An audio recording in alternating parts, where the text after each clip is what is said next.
أعوذ بالله من الشيطان الرجيم بسم الله الرحمن الرحيم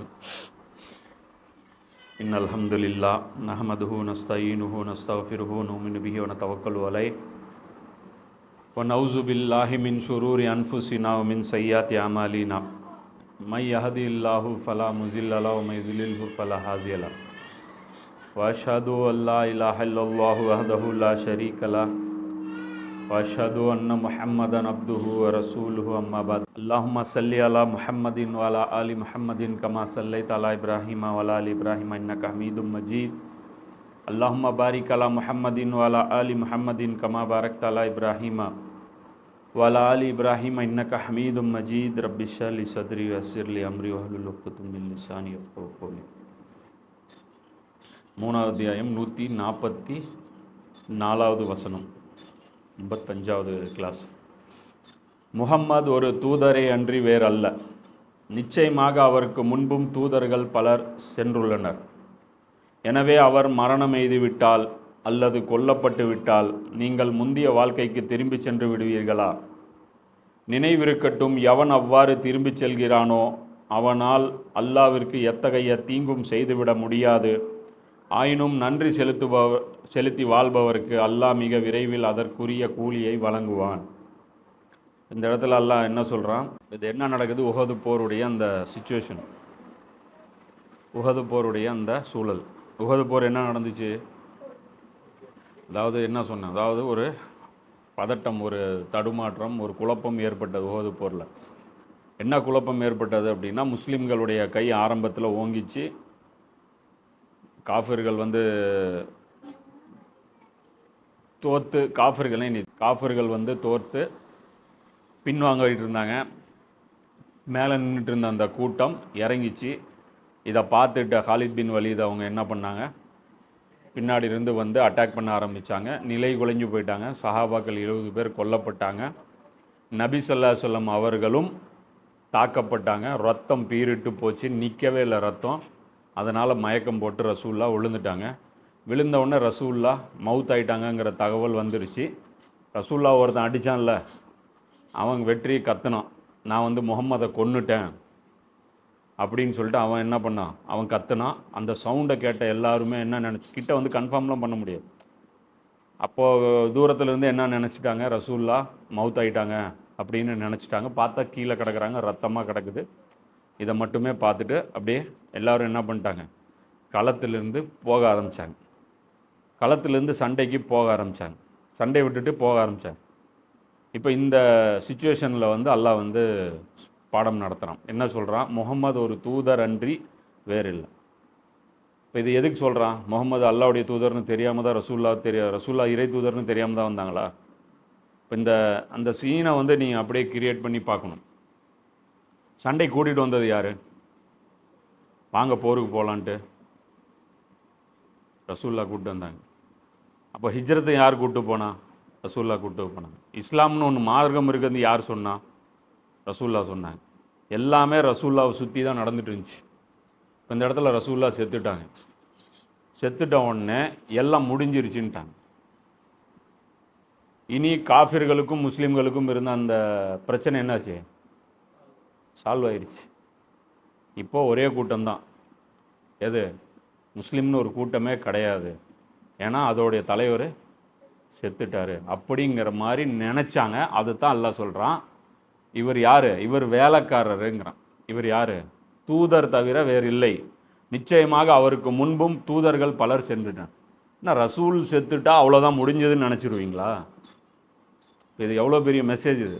அல்லாஹ் சொல்கிறான், இதுக்கு முன்னாடி 1,24,000 பேர் இடத்த காலி பண்ணியிருக்காங்க.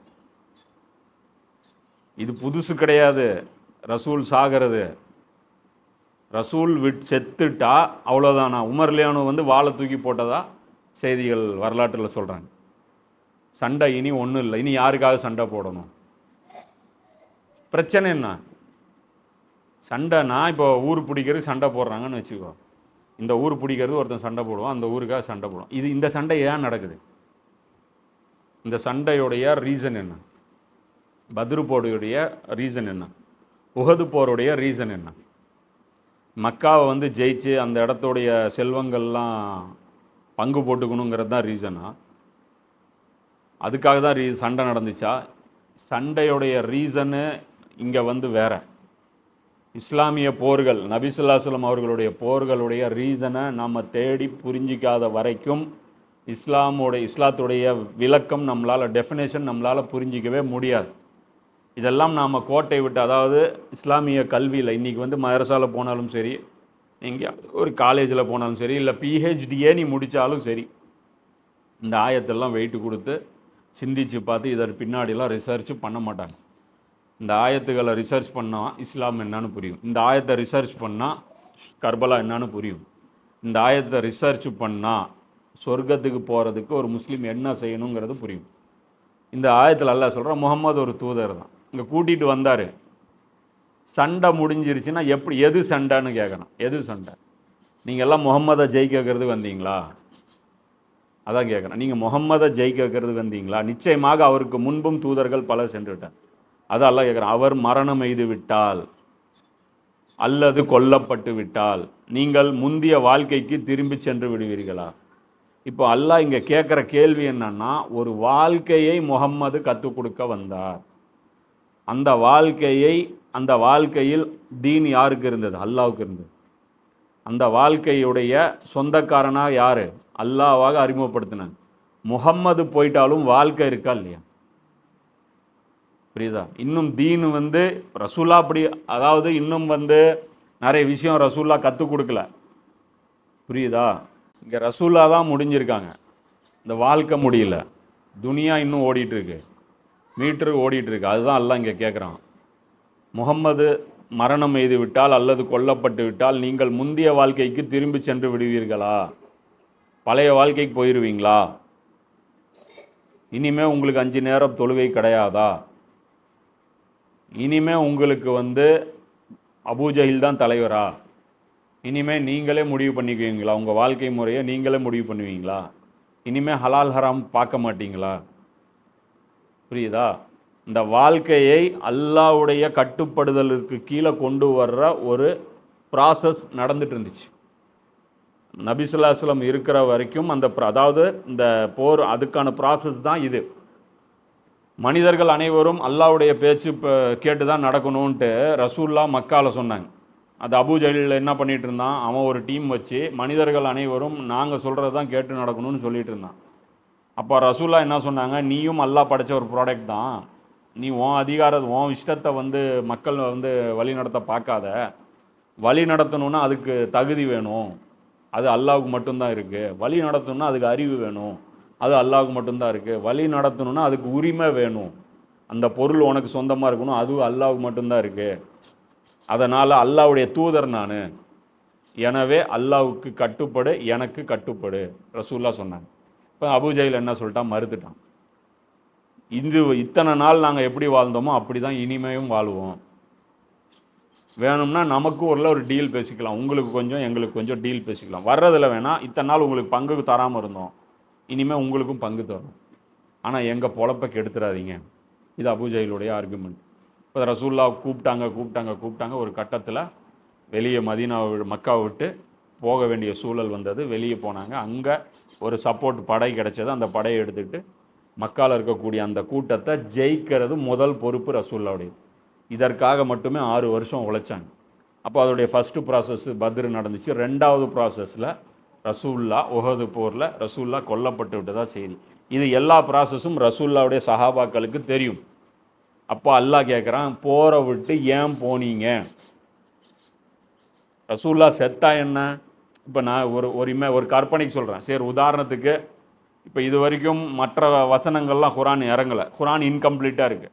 ரசூல்லா இன்னொரு முழுசாக தீன் இன்னும் கற்றுக் கொடுக்கல, ஆனால் ரசூல்லா செத்துட்டாங்க. என்ன பண்ணியிருக்கணும் சஹாபாக்கள்? இந்த போரை ஜெயிச்சிருக்கணும். அப்போ அல்லாஹ்விடத்தில் இந்த வெற்றியை சமர்ப்பிச்சிருக்கணும். அல்லாஹ் இன்னொரு ரசூலை அனுப்பியிருப்பான். அல்லாஹ்வுக்கு ஒன்றும் இது கஷ்டமான வேலை கிடையாது. அல்லாஹ்வுக்கு ஒன்றும் முஹம்மது ஸல்லல்லாஹு அலைஹி வஸல்லம் மட்டும்தான் ஒரு ஆளுன்னு கிடையாது. ஏன் பெண்டிங்கில் இருக்கிற ஈசா நபி அனுப்பியிருப்பான். அகல் போர் ஈசா நபி தலைமையில் சண்டை போட வச்சுருப்பாங்க. அல்லாஹ் சாகலை, அல்லாஹ் என்றைக்கும் சாக மாட்டான். இதுதான் ஒரு முஸ்லீம் மைண்டில் இருக்கணும். இதில் இன்னொரு முக்கியமான மெசேஜ் அல்லாஹ் என்ன சொல்கிறான்? அவர் மரணம் எய்தி விட்டால் 2 வார்த்தை அல்லாஹ் சொல்கிறான். இந்த நபி மரணம் எய்து விட்டால் அல்லது கொல்லப்பட்டு விட்டால். என்ன? இந்த நபி மரணம் எய்து விட்டால் அல்லது கொல்லப்பட்டு விட்டால். இப்போ ரெண்டு விஷயம் அல்லாஹ் இந்த இடத்துல பேசுகிறான். ஒன்று, நார்மல் டெத்து வந்தாலும் சரி, அல்லது மர்டர் ஆனாலும் சரி. இப்போ குரானிய நார்மல் டெத்தை பற்றி பேசுது. இப்போ உதாரணத்துக்கு அந்த நடந்த சினாரியோ என்ன? ரசூல்லா நார்மல் டெத் ஆனாங்கிற செய்தி பரவிச்சா, மர்டர் ஆகிட்டாங்கன்னு செய்தி பரவிச்சா? கொல்லப்பட்ட செய்தி தான் பரவிச்சு. அப்போ குரான் ஒரு வார்த்தை கூட வேஸ்ட்டாக பேசாது. அப்போ குரான் என்ன பேசியிருக்கணும்? இவர் கொல்லப்பட்டு விட்டால் நீங்கள் போயிடுவீங்களா, இப்படி தான் குரான் பேசியிருக்கணும். அப்போ அல்லாஹ் இந்த இடத்துல ரெண்டு வார்த்தை பயன்படுத்துகிறான். நார்மல் டெத் ஆனாலும் சரி, கொல்லப்பட்டு விட்டாலும் சரி, நீங்கள் வந்த வழியை பழைய வாழ்க்கைக்கு திரும்பி விடுவீர்களா? இப்போ இதில் அல்லாஹ் நமக்கு சொல்கிற மெசேஜ் என்னன்னா, இந்த ஆயத்துடைய ஒரு பகுதி சஹாபாக்களுக்கு, எது? கொல்லப்பட்டு விட்டால் திரும்பி போயிடுவீங்களான்ட்டு. இன்னொரு பகுதி நபி ஸல்லல்லாஹு அலைஹி வஸல்லம் நார்மலாக செத்தாங்க இல்லையா, அந்த டெத்துக்கு அப்புறம் வரக்கூடிய நமக்கு கவரம். இப்போ அதே கேள்வி அப்போ அல்லாஹ் இப்படி கேட்குறான், ரசூல்லா நார்மல் டெத் ஆகி போயிட்டாங்கன்னா இனிமேல் நீங்கள் தீனை மாற்றிக்குவீங்களா? உங்களுடைய அரசியல் விவகாரம் நீங்களே முடிவு பண்ணிக்குவீங்களா? உங்களுடைய பொருளாதார விவகாரம் நீங்களே முடிவு பண்ணிக்குவீங்களா? உங்களுடைய குற்றவியல் சட்டங்கள் நீங்களே முடிவு பண்ணுவீங்களா? புரியுதா? இப்போ புரியுதா என்னன்ட்டு? இந்த ஆயத்துடைய இன்னொரு டைமென்ஷன். இப்போ இதை வச்சு அல்லாஹ் நடந்தது ஒரு சம்பவம், அதை வச்சு அந்த காலத்தில் வாழ்கிற மக்களுக்கும் அல்லாஹ் மெசேஜ் சொல்லிட்டான், நமக்கும் மெசேஜ் அல்லாஹ் சொல்கிறான். அதுதான் சொல்கிறான், நீங்கள் முந்தைய வாழ்க்கைக்கு திரும்பி சென்று விடுவீர்களா? இன்னும் பழைய வாழ்க்கைக்கு போயிடுவீங்களா? நினைவு இருக்கட்டும், எவன் அவ்வாறு திரும்பி செல்கிறானோ, அப்படி போகிறதுன்னு முடிவு பண்ணிட்டீங்களா, போயிட்டே இருங்க. ஆனால் அவனால் அல்லாவிற்கு எத்தகைய தீங்கும் செய்து விட முடியாது. அல்லாஹ் வேலை செய்ய மாட்டேன்னு அல்லாவுடைய வேலையை தூக்கி போட்டிங்கன்னா அல்லாவுடைய வேலை நின்றுமா? வேற ஆளை வச்சு வேலை வாங்குவான். அல்லாவுக்கு அல்லாஹ் எப்போவுமே ஜெயிப்பான், அவன் நினச்சது எப்போவுமே முடிப்பான். அவன் வேலையில் எந்த தடையும் ஏற்படுத்த முடியாது. யார் உதவி செய்யலைனாலும் அவன் வேலை நடக்கும். ஆயினும் நன்றி செலுத்தி வாழ்பவருக்கு அல்லாஹ் மிக விரைவில் அதற்குரிய கூலியை வழங்குவான். இப்போ அல்லாஹ் என்ன சொல்கிறான்? இதற்கான கூலி மிக சீக்கிரம் அல்லாஹ் அதாவது யார் அல்லாவுக்கு நன்றி விசுவாசமாக நடந்து அவனுடைய தீனில் நிலைச்சிருக்காங்களோ அவங்களுக்கு அல்லாஹ் என்ன பண்ணுவான்? இந்த கூலியை வழங்குவான். இப்போ இதே வசனம் நபி ஸல்லல்லாஹு அலைஹி வஸல்லம் அவர்கள் நார்மல் டெத் ஆகும்போது சஹாபாக்கள் பயன்படுத்தினாங்க. அபூபக்கர் ரலியல்லாஹு அதை பயன்படுத்தினாங்க. நபி ஸல்லல்லாஹு அலைஹி வஸல்லம் அவர்கள் செத்துட்டாங்க, தங்களுடைய 63வது வயதில் மவுத் ஆகிடுச்சாங்க. மவுத் ஆன உடனே நிறைய பேர் ஆளாளுக்கு என்ன பண்ணுறாங்க? இப்போ ரசூல்லா இருக்கிற வரைக்கும் அப்போ அந்த ஊரில் இருந்த நயவஞ்சர்கள் எல்லாம் என்ன பண்ணுறாங்க? முடிஞ்சது, மேட்ரு இதோட க்ளோஸு, பாடா இனிமே நம்ம பழைய மாதிரி ஆயிடலாம். எப்படி? இந்த ஹவுஸு கஜரஜு, இந்த பனு கைனுகா, பனு குரைதா, அந்த பழைய டீமு இப்போ எல்லாம் முடிஞ்சிருச்சுல்ல. இப்போ வானத்துலேருந்து மெசேஜ் வராதில்ல. இப்போ இனி ஒவ்வொரு விஷயத்துக்கும் பதில் சொல்ல முடியாதுல்ல. அதோட முடிஞ்சது, இந்த தீன் இதோட முடிஞ்சதுன்னு அதுக்கும் இந்த வசனம் பயன்பட்டுச்சு. அல்லாஹ் இதே வார்த்தை, அவர் செத்து விட்டால் அல்லது கொல்லப்பட்டு விட்டால். இப்போ உமர் லியோன் அதனால் என்ன சொன்னாங்க? உமர் லியோன் பயங்கரமாக ஷாக் ஆகிட்டாங்க, அதிர்ச்சி ஆகி என்ன பண்ணிட்டாங்க? நபி ஸல்லல்லாஹு அலைஹி வஸல்லம் அவர்கள் மரணிக்கவே இல்லை, தூங்கிட்டு தான் இருக்காங்க. ஏன்னா ரசூல்லாவுடைய உடம்பு பொறுத்த வரைக்கும் ஒரு மற்ற உடல் மாதிரி அது ரியாக்ட் பண்ணாது. ஒரு இப்போ உயிர் இல்லாத ஒரு உடல் இருக்குதுன்னா, இப்போ நம்ம உடம்பெல்லாம் மாறிடும், அது ஸ்மெல் வர ஆரம்பிக்கும், அது அழுகிற மாதிரி ஆயிரும், அது வேறு மாதிரி இருக்கும். ரசூல்லா உடம்பு பொறுத்த வரைக்கும் நார்மலாக தூங்கிட்டு இருக்கிற மாதிரி என்ன இருக்கும் அப்படி தான் இருக்கும். ஹதீஸ் இருக்குது, ரசூல்லா ரசூல்லா சொல்கிறாங்க, நபிமார்களுடைய உடலை பூமி சாப்பிட வேணான்ட்டு அல்லாஹ் தடை செஞ்சுட்டான். அதனால் நபிமார்களுடைய உடல் எப்போ போனாலும் ஒரே மாதிரி தான் இருக்கும். ஆனால் மொத்தத்தில் விஷயம் என்னென்னா, இது இப்போ அல்லாஹ் இந்த இடத்துல செத்துட்டாங்கன்னு சொல்லிட்டு நயவஞ்சர்கள் என்ன சொல்கிறாங்க? ஆளாளுக்கு ஒரு விஷயத்தை பண்ணுறாங்க. உமர் லியோனு மட்டும்தான் இருக்காங்க, அபூபக்கர் லியோனும் ஸ்பாட்டில் இல்லை, வெளியே போயிட்டாங்க. எங்கேயோ வெளியே ஒரு வேலையாக போயிருந்தாங்க. போன இடத்துல தகவல் வருது, நபி ஸல்லல்லாஹு அலைஹி வஸல்லம் மரணிச்சிட்டாங்க. உமர் மரணிக்கலைன்னு சொல்லிட்டு பிரச்சனை பண்ணி மிரட்டிகிட்டு இருக்கிறார் மக்களை. யாராவது செத்துட்டாங்கன்னு சொன்னால் தலையை எடுத்துருவேங்கிறார். யாரும் இந்த நயவஞ்சர்கள் மாதிரி இது பண்ணாதீங்க. மூசா நபி மேலே போன மாதிரி இப்போ போயிருக்காங்க. மூசா நபி எப்படி 40 நாள் விட்டுட்டு போனாங்க, அது மாதிரி அல்லாஹ்கிட்ட போயிருக்காங்க. இவர் கனவுலகத்தில் மேராஜ் பயணம் எப்படி போனாங்களோ அது மாதிரி போயிட்டுருக்காங்க. எங்கள்கிட்ட இன்னும் அவங்க மவுத்தாகலை அப்படிங்கிற தகவல் சொல்லிட்டுருக்காங்க. அப்போ தான் அபூபக்கர் ரலியல்லாஹு வர்றாங்க, இந்த ஆயத்தை ஓதுறாங்க.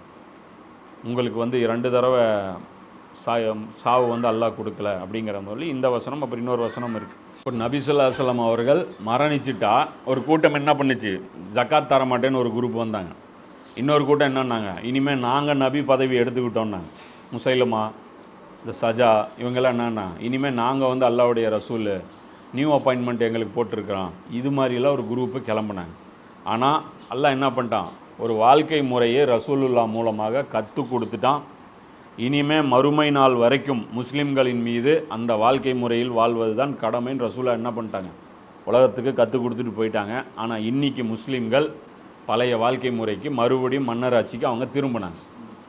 அப்போவே யார், நபி ஸல்லல்லாஹு அலைஹி வஸல்லம் அவருடைய மரணத்துக்கு 30 வருஷம் கழித்து மறுபடியும் மன்னராட்சி முறைக்கு திரும்பினாங்க. அது ரசூல்லாவுடைய அந்த காலகட்டத்தில் மட்டும் குர்ஆனுடைய ஆட்சி, குர்ஆனுடைய ஆட்சி, ரசூல் ஸல்லல்லாஹு அலைஹி வஸல்லம் அவர்களுடைய வழிமுறையுடைய ஆட்சி நடந்துட்டு இருந்துச்சு. அதுக்கப்புறம் என்ன நடந்துச்சு, மறுபடியும் மன்னராட்சியாக கன்வெர்ட் ஆகி நீ முஸ்லீம் சமூகம் போரிச்சு. இப்போ அல்லாஹ் சொல்கிறான், எந்த உயிரினமும் அல்லாஹ்வுடைய உத்தரவின்றி இறக்க முடியாது, மரண நேரம் விதிக்கப்பட்டு விட்டது. எவர் உலகாதாய லாபங்களை கருதி செயலாற்றுகிறாரோ அவருக்கு அதிலிருந்தே நாம் வழங்குவோம். எவர் மறுமை பேற்றை கருதி செயலாற்றுகின்றாரோ அவருக்கு அதிலிருந்தே நாம் வழங்குவோம். மேலும் நன்றி செலுத்துவோருக்கு அதிவிரைவில் நாம் கூலி வழங்கிடுவோம். இப்போ இதே மாதிரியான ஆயத்து பஹராலையும் வரும். பஹராவும் ஆல இம்ரானும் அண்ணன் தம்பி மாதிரி. அப்போ அங்கே என்னென்னலாம் வந்துச்சோ அது மாதிரியே அங்கேயும் வந்து இப்ராஹிம் நபி, அதாவது அங்கேயும் பார்த்தீங்கன்னா பனி இஸ்ராயல்களை பற்றி இருக்கும், இதுலேயும் பனி இஸ்ராயல்களை பற்றி இருக்கும். அங்கேயும் வந்து இந்த உம்மத்துடைய போஸ்டிங்கை பற்றி இருக்குது, இதுலேயும் உம்மத்துடைய போஸ்டிங்கை பற்றி இருக்குது. அங்கேயும் வந்து பார்த்தீங்கன்னா இதே மாதிரி துனியாவுக்காக மட்டுமே செயல்படுறவங்களுக்கு தான் ரப்பனா ஆத்தினா துவாவை பற்றி வரும். சில பேர் வந்து உலகத்துக்காக மட்டுமே கேட்குறாங்க, துவா கேட்குறாங்க. ஆனால் சில பேர் வந்து மறுமைக்காகவும் கேட்குறாங்க. அதே தான் அல்லாஹ் இங்கே சொல்கிறான். என்ன சொல்கிறான், எவர் உலக ஆதாய லாபங்களை கருதி செயல்படுகிறாரோ அவருக்கு அதிலிருந்தே நாம் வழங்குவோம். இப்போ இதில் என்னன்னா, இந்த போருக்கு வந்தாங்க இல்லையா, யார், முஸ்லீம்கள் வந்தாங்கல்ல. இப்போ இந்த ஒரு இஸ்லாமிய கோட்பாடுபடி, அல்லாஹ் குர்ஆன் சொல்லக்கூடிய, ஹதீஸ் சொல்லக்கூடிய கொள்கைப்படி ஒரு அரசாங்கம் நிறுவப்பட்டால் அதன் மூலமாக 2 விஷயம் நடக்கும். ஒரு விஷயம் என்ன, ஆட்சி முஸ்லீம்களுக்கு கிடைக்கும். முதல் விஷயம் என்ன, ஆட்சி பண்ணுறவன் யாராக இருப்பான், முஸ்லீமாக இருப்பான். மந்திரி முஸ்லீமாக இருப்பான், இராணுவ தளபதி முஸ்லீமாக இருப்பான், எல்லாரும் இப்போ நீதிபதி முஸ்லீமாக இருப்பான், காவல்துறை முஸ்லீமாக இருப்பான், எல்லாருமே என்னவாக இருப்பாங்க, முஸ்லீமாக இருப்பாங்க. இது வந்து ஒரு விஷயம் நடக்கும். 2வது ஒரு விஷயம் நடக்கும். என்ன அப்படின்னா, அல்லாஹ்வுடைய அதிகாரம் நிலைநாட்டப்படும். எல்லாத்துக்கும் மேலே அல்லாஹ் சூப்பர் பவராக ஆயிடுவான். எல்லா அதிகாரமும் யார் கைக்கு போயிடும், அல்லாஹ்வுடைய கைக்கு போயிடும். இது 2 விஷயம் நடக்கும். புரியுதா? இதில் அதிகாரம் அல்லாஹ்வுடைய கைக்கு போகணுங்கிறதுக்காக பாடுபடுறது மறுமை நம்பிக்கை சார்ந்தது. புரியுதா? இன்னொன்று என்னன்னா, ஆட்சி நமக்கு கிடைக்கணும்னு ஆசைப்படுறது துனியா சார்ந்தது. அப்போது போருக்கு வந்தால் நம்ம மைண்டில் என்ன இருக்கணும்னா, முஸ்லீம்கள் நாம் ஆட்சி பண்ணணுங்கிற அந்த மனசு நமக்கு இருக்கவே கூடாது. நாம் ஆட்சியை பிடிக்கணுங்கிற அந்த நினப்பு இருக்கக்கூடாது. அதிகாரம் அல்லாஹ்வுக்கு போகணுங்கிற அந்த நினப்புக்காக செயல்படணும். ஆனால் இங்கே இவங்க இறங்கினாங்கள ஒரு கூட்டம், இவங்களுடைய மைண்ட் செட் என்னவாக இருந்துச்சு அப்படின்னா, சந்தோஷப்பட்டாங்க. ஏன் சந்தோஷப்பட்டீங்கன்னு அல்லாஹ் குற்றம் பிடிக்கிறான். எதிரிகள் தோத்தாங்க, ஓடினாங்க, நீங்கள் எது குஷியில் கீழே இறங்குனீங்க. அப்போ என்ன அர்த்தம்,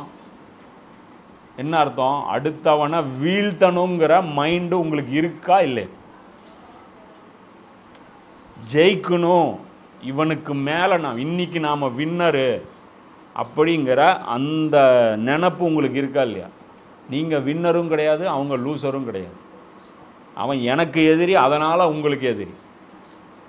நீங்கள் கோபத்தை காட்டக்கூடாது. அதனால தான் ஃபஸ்ட்டு ரசூலுல்லாஹ் அல்லாஹ் அட்வைஸ் பண்ணான், நீங்கள் அதிகாரம் பண்ணக்கூடாது, அதிகாரத்தில் உங்களுக்கு எந்த பங்கும் இல்லை. ஃபஸ்ட்டு சொன்னான்ல, ஒருத்தர் அடித்தவரை ரசூலா சபிக்கிறாங்க, சபிக்கிறது உங்களுக்கு அதிகாரம் கிடையாதுன்ட்டாங்களா. அதே மாதிரி அவன் ஓன்னா உனக்கு சந்தோஷமாகிறது உனக்கு அதிகாரம் கிடையாது. சந்தோஷம் குஷியில் தானே இறங்குனீங்க, அதுதான் எல்லாம் சொல்கிறேன். குஷியில் தானே இறங்குனீங்க, குஷி ஆகிறதுக்கு உங்களுக்கு அதிகாரம் கிடையாது. எப்படி இருக்குது பாரு. அதாவது ஒரு எதிரியை வீழ்த்தணும் ஆனால் சந்தோஷப்படக்கூடாது, ஆட்சியில் உட்காரணும் ஆனால் சந்தோஷப்படக்கூடாது, காசு உங்ககிட்ட இருக்கணும் ஆனால் செலவு பண்ணக்கூடாது, அதிகாரம் இருக்கணும், அடுத்தவனை அதிகாரத்துக்கு கீழே கொண்டு வந்து அடக்கி ஆளக்கூடாது. இதுதான் இஸ்லாம். பணிவாக நடக்கணும். அதிகாரம் வர வர என்ன நடக்கணும்? பணிவாக நடக்கணும். கெத்து காட்டக்கூடாது. இப்போ இது அல்லாஹ் சொல்கிறான்.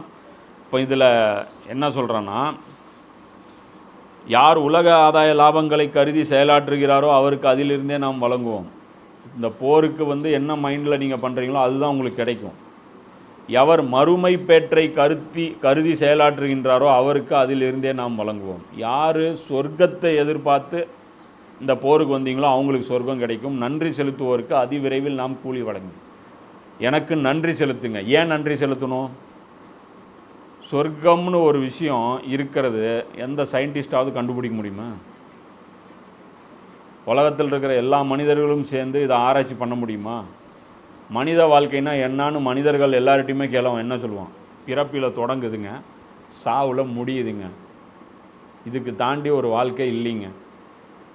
இதுக்கு தாண்டி ஒரு வாழ்க்கை கண்டினியூ ஆகுதுன்னா அது எவ்வளோ பெரிய இன்ஃபர்மேஷன், அது எவ்வளோ பெரிய இன்ஃபர்மேஷன். அது அந்த கண்டினியூஷன் ஆகுதுங்கிறது மட்டும் சொன்னாலே பெரிய இன்ஃபர்மேஷன். ரெண்டாவது, அந்த வாழ்க்கைக்கு ஜெயிக்கிறதுக்கு என்னெல்லாம் தேவைங்கிற இன்ஃபர்மேஷன் இங்கேயே பூமியில் கொடுக்குறான்னா எவ்வளோ பெரிய இன்ஃபர்மேஷன். இதெல்லாம் வேதத்தில் மட்டும்தானே இருக்குது.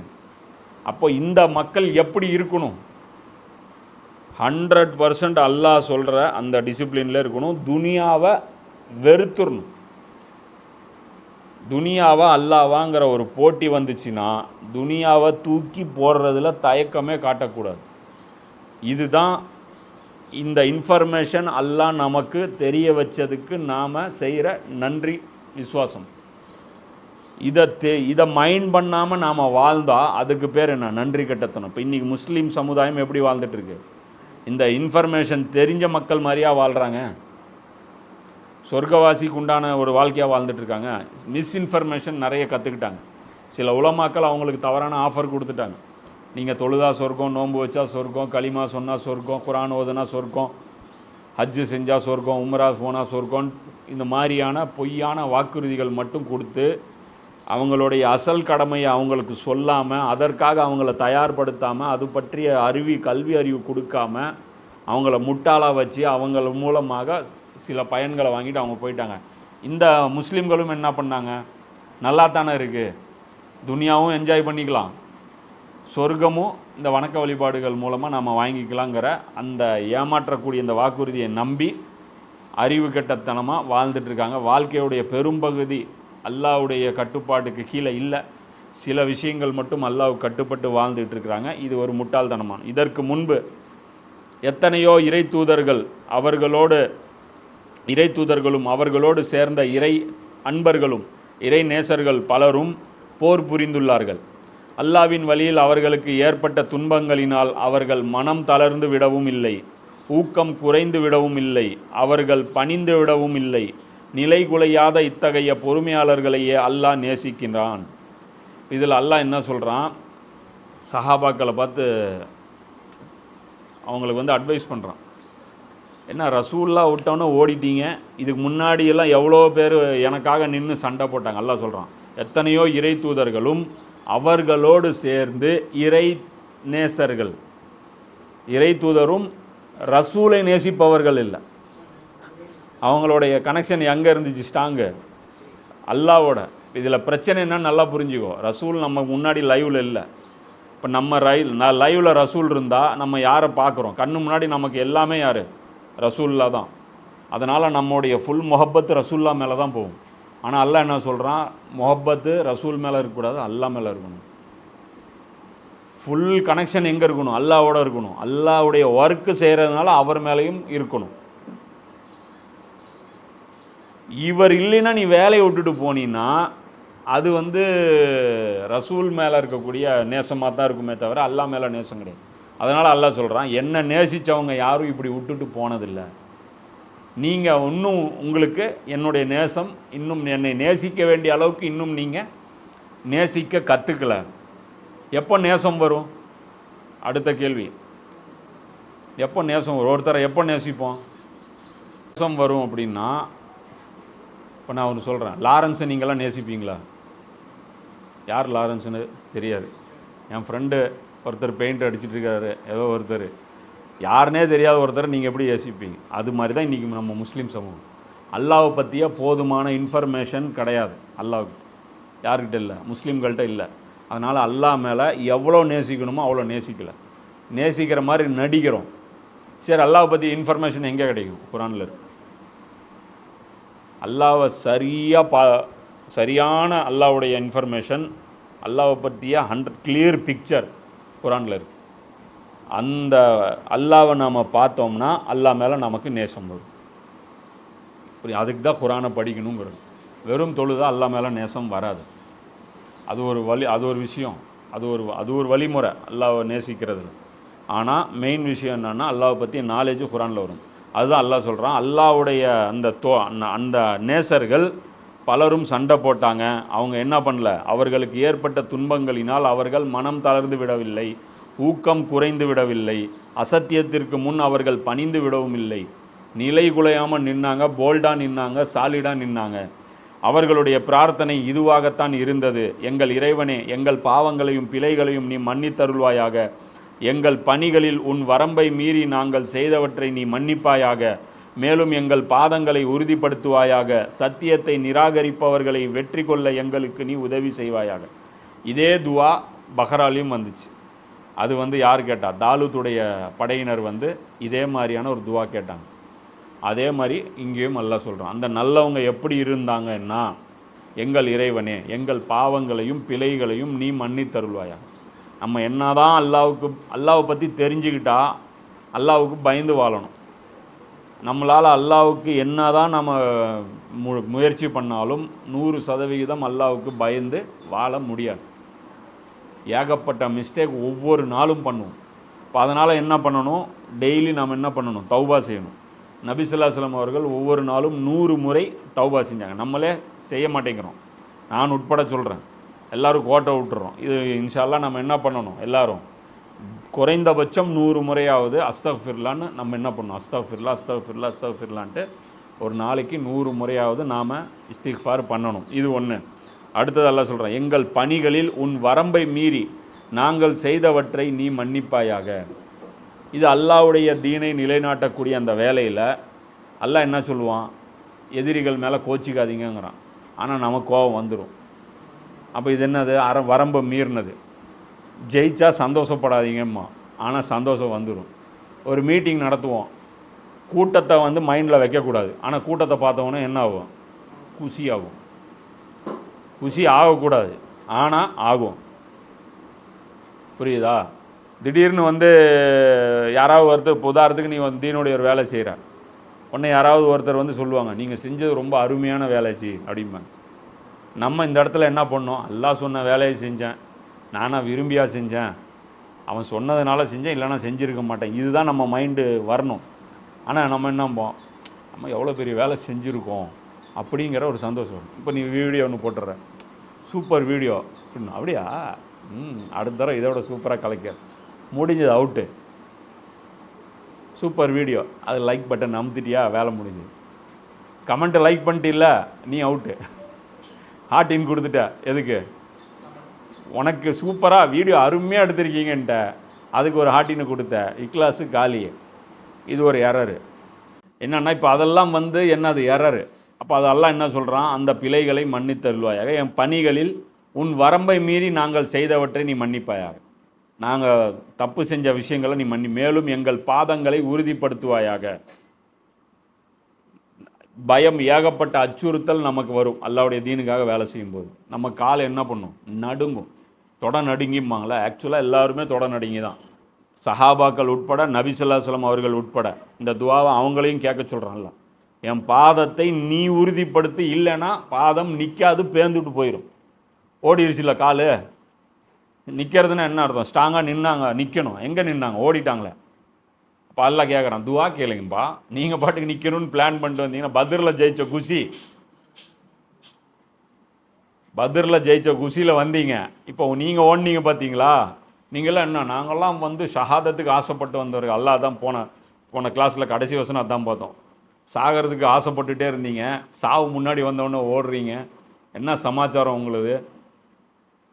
சாகணும் செத்தா டைரெக்டாக அரிசி கீழே வரலான்னு நீங்கள் இந்த ஓலை குடிசையில் இருக்கிறதுக்கு ஆசைப்படுறீங்க, என்ன கணக்கு? உயிரோடு போனால் ஓலை குடிசை, செத்து போனால் மாளிகை. ஆனால் மாளிகைக்கு போகிறதுக்கு வரலையே, ஓடி போனாங்க. அப்போ சாகிறது எவ்வளோ கஷ்டம் புரியுதா? நம்மலாம் நினச்சிக்கிறோம் சாகிறது அவ்வளோ கஷ்டம். இப்போ அது அல்லாஹ் சொல்கிறான், சத்தியத்தை நிராகரிப்பவர்களை வெற்றி கொள்ள எங்களுக்கு நீ உதவி செய்வாய். அல்லாஹ்வுடைய உதவி இல்லை என்றால் எந்த வேலையும் நம்மளால் செய்ய முடியாது. அதனால் எப்போவுமே நம்மகிட்ட பணிவு இருக்கணும், அல்லாஹ் தௌபா செய்யணும், அல்லாஹ்விடத்தில் உதவி தேடணும், திமிர்த்தனம் பண்ணிடவே கூடாது, அல்லாஹ்வுடைய வரம்பை ஃபாலோ பண்ணிகிட்டே இருக்கணும், அடுத்தவங்கள மட்டமாக நினைக்கக்கூடாது. புரியுதா? இந்த பண்புகள்லாம் இருக்கிற வரைக்கும் அல்லாஹ்வுடைய உதவி நமக்கு வரும், நம்ம ஒழுங்கான வேலையை செய்வோம். இறுதியில் அவர்களுக்கு அல்லாஹ் இவ்வுலக நன்மைகளையும் அளித்தான், அதைவிட உன்னதமான மறுமை பேறுகளையும் வழங்கினான். இந்த மாதிரி ஒரு நின்னாங்க. இப்போ இந்த பழைய ஸ்டோரி தான் எல்லாம் சொல்லிட்டு வரான். ஒரு காலத்தில் சில இறைத்துதர்கள் சண்டை போட்டாங்க, அவங்க கூட இருந்தவங்களும் சண்டை போட்டாங்க.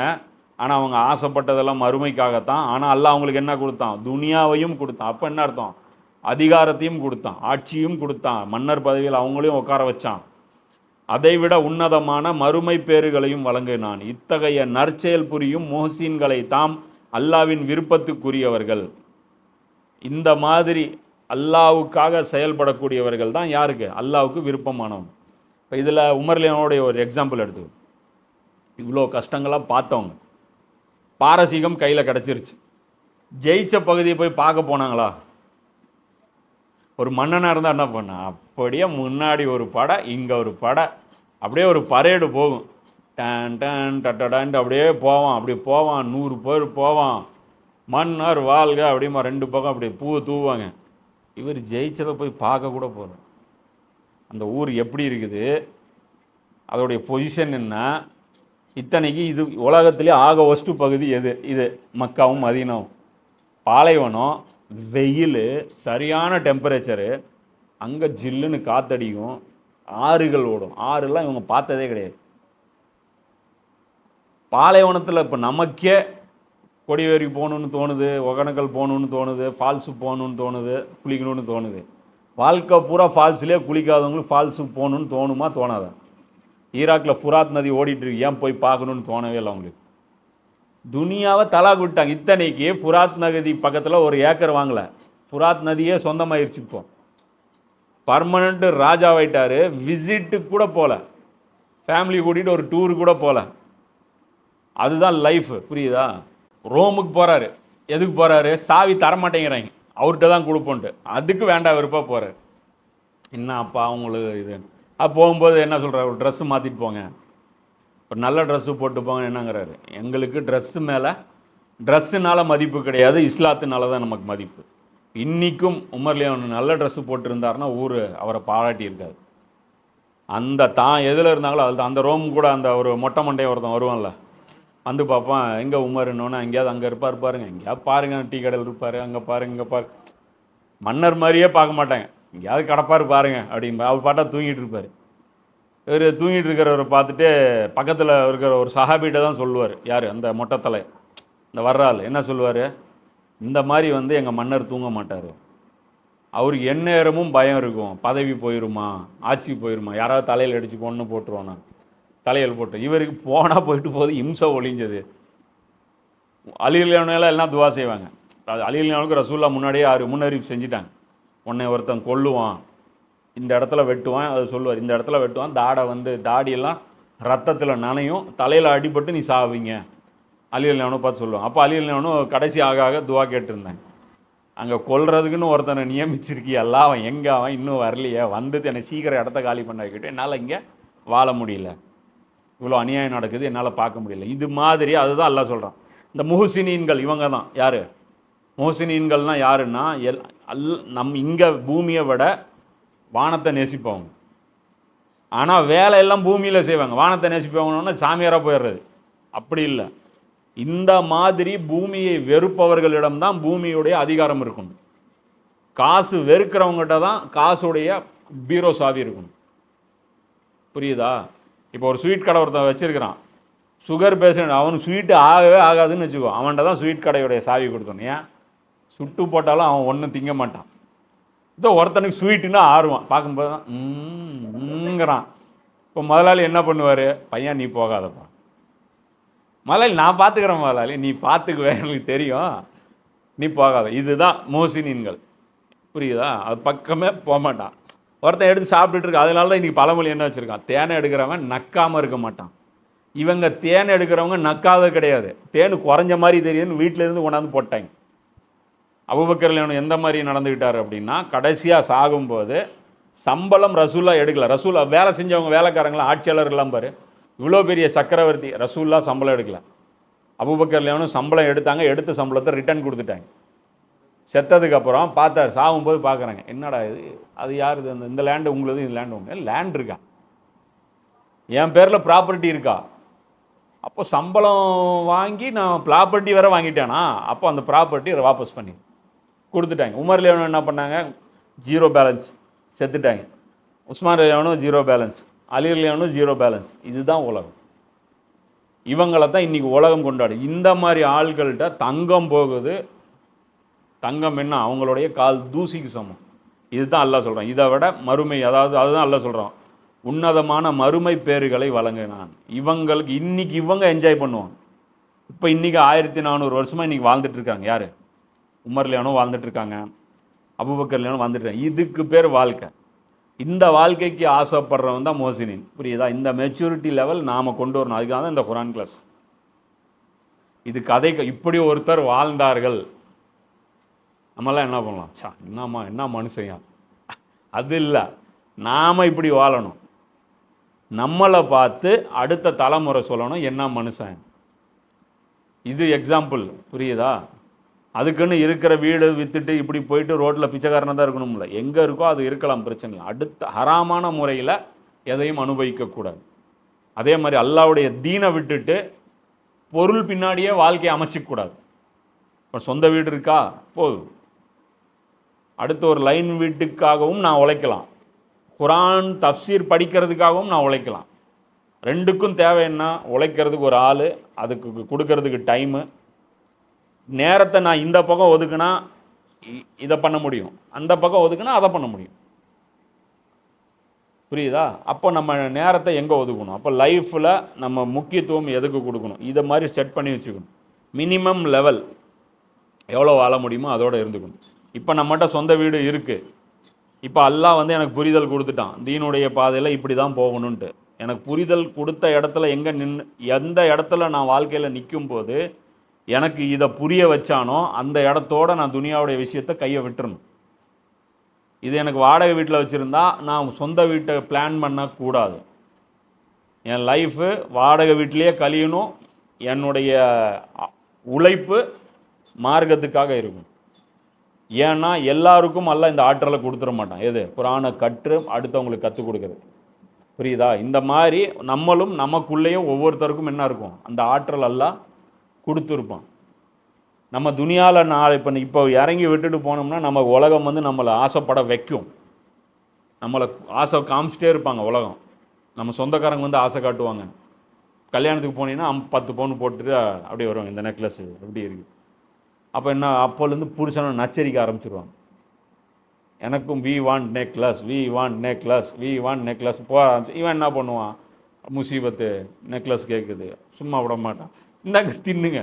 அப்போ சாப்பாடு எப்படி வரும், மரியாதையோடு வராது, டொக்குன்னு வந்து தட்டு விழுவும். அப்போ என்ன அர்த்தம், நெக்லஸ் வர்ற வரைக்கும் மரியாதை கிடைக்கும். இது தான் அல்லாஹ் சொல்கிறான், உங்கள் மனைவிகளும் குழந்தைகளும் எதிரிகள் இருக்காங்க.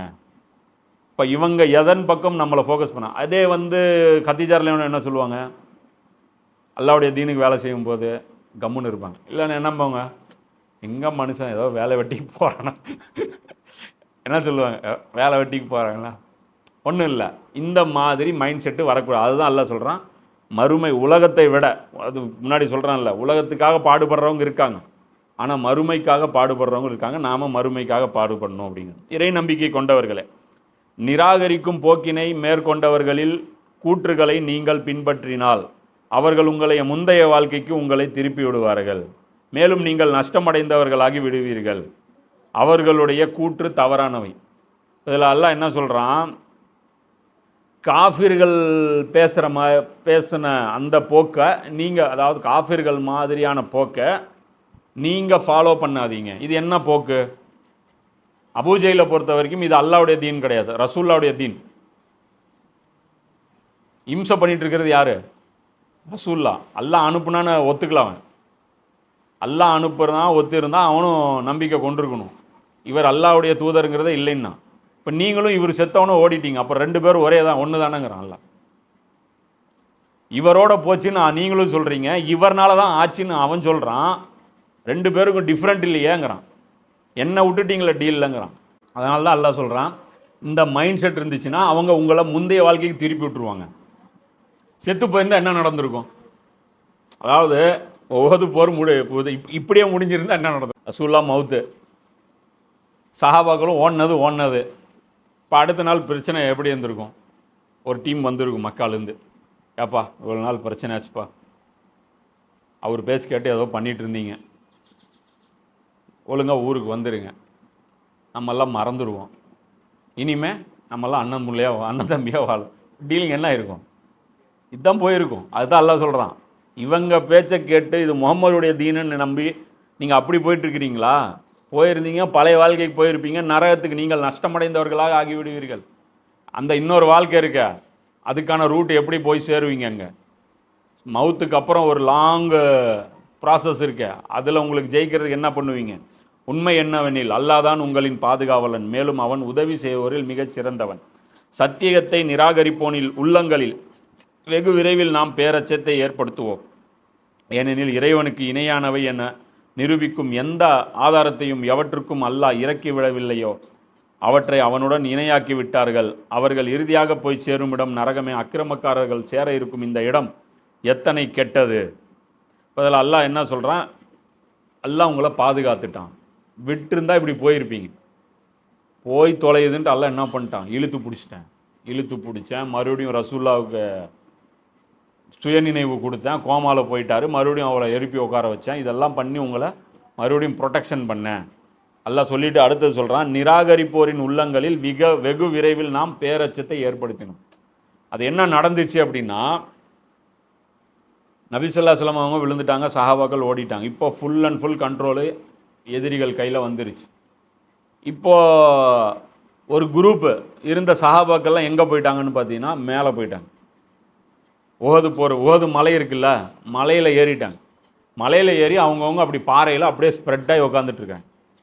போரும் முடிஞ்சிருச்சு, களத்தில் யாருமே இல்லை.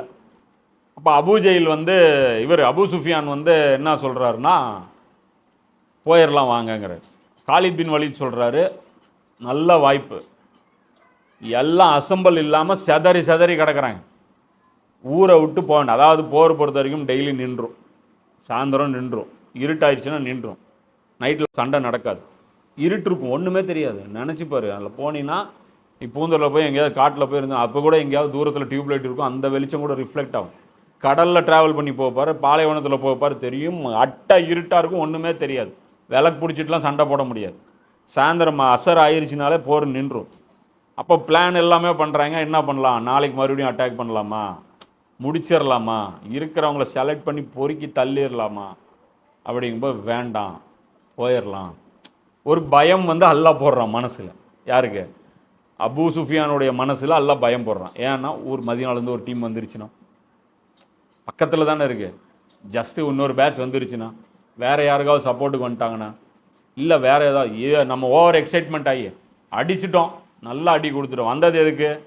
கொலையாளிகளை பழி வாங்கிறதுக்கு. ஹம்சா பழி வாங்கிட்டோம். அபூ ஜெயிலுக்கும் ஹம்சா ஈக்குவல் ஆயிடுச்சு.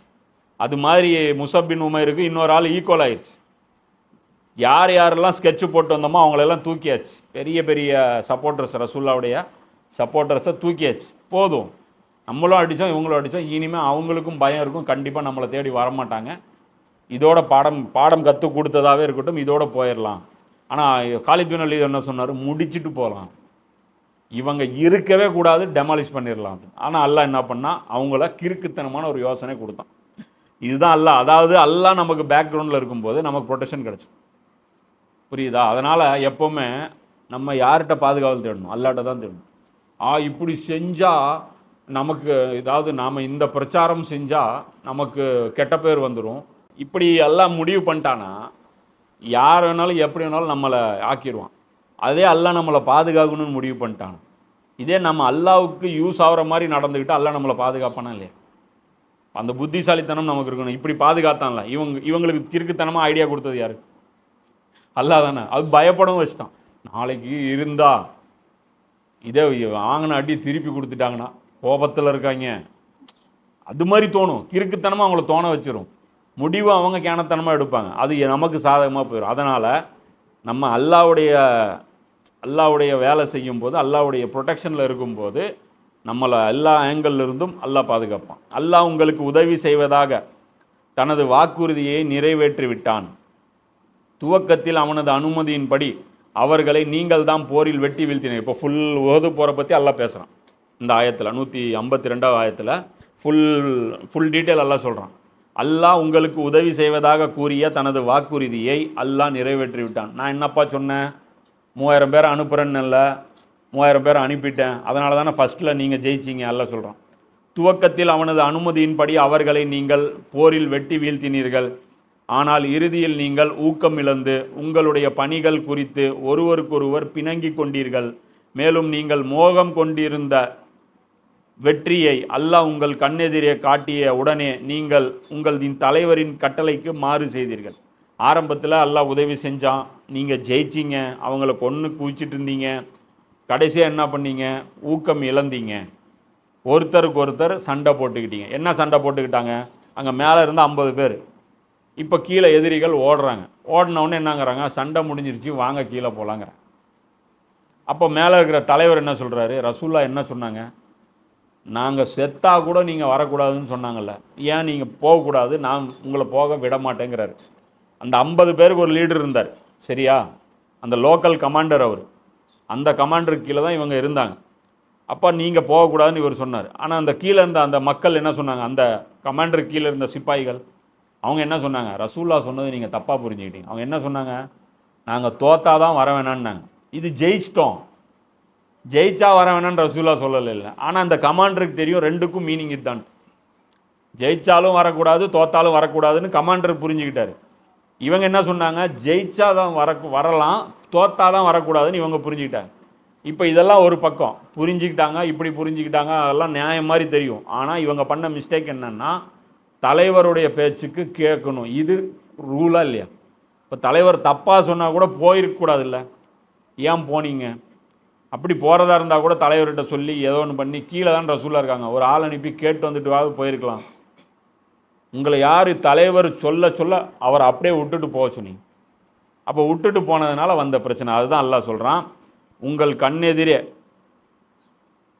மேலும் நீங்கள் மோகம் கொண்டிருந்த, அதாவது நீங்கள் ஜெயிக்கணும்னு ஆசைப்பட்டீங்கள்ல, அந்த வெற்றியை உங்களுக்கு அல்லாஹ் கண்ணெதிரே காட்டிய உடனே நீங்கள் மாறு செய்தீர்கள். ஏனெனில் உங்களில் சிலர் இம்மையை விரும்புவோராக இருந்தனர். சில பேருக்கு வெற்றி மேலே ஆசை இருந்துச்சு. இப்போ இந்த இடத்துல கனிமத் பொருள் தான் சஹாபாக்கள் ஆசைப்பட்டு இறங்குனாங்கன்ட்டு நிறைய பயான்களில் நம்ம கேள்விப்பட்டிருப்போம். தெரியுமா, கேள்விப்பட்டிருக்கீங்களா? கனிமத்துக்காக தான் இவங்க இறங்கினான்ட்டு. ஆனால் கனிமத்துக்காக இறங்குனதா அதை நாம் புரிஞ்சிக்க முடியாது. ஏன்னா இஸ்ரார் அஹமது வேறு விளக்கம் சொல்கிறாரு, அதுதான் சரியாகவும் இருக்குது. ஏன்னா பத்ரு போர்லேயே கனிமத் யாருக்கு எவ்வளோங்கிற அந்த ஷேரு குரான் சொல்லிருச்சு. அதனால் பொறுக்கிறவங்களுக்கு தான் கிடைக்குங்கிற அந்த ரூல்ஸு இல்லை. ஒருத்தருக்கு 10 வால் கிடைச்சாலும் அவருக்கு என்ன பங்கோ அதுதான் கிடைக்கும். ஒருத்தருக்கு ஒன்றுமே கைக்கு கிடைக்கலனாலும் அவருக்கும் பங்கு கிடைக்கும். பங்கு ஃபிக்ஸட் ஆயிடுச்சு. அப்போ போய் சீக்கிரம் போய் பொறுக்கிறதுல மீனிங் கிடையாது. அவங்க எதுக்கு ஆசைப்பட்டாங்கன்னா ஜெயிக்கிறதுக்கு. இத்தனை நாள் அடி வாங்கிட்டே இருந்தோம், இப்போ அடிச்சிடும், அந்த குஷிக்கு இறங்கி போய் நாமளும் 4 அப்பா அப்படின்னா நல்லாயிருக்கும். அப்படி தானே இருக்கும்.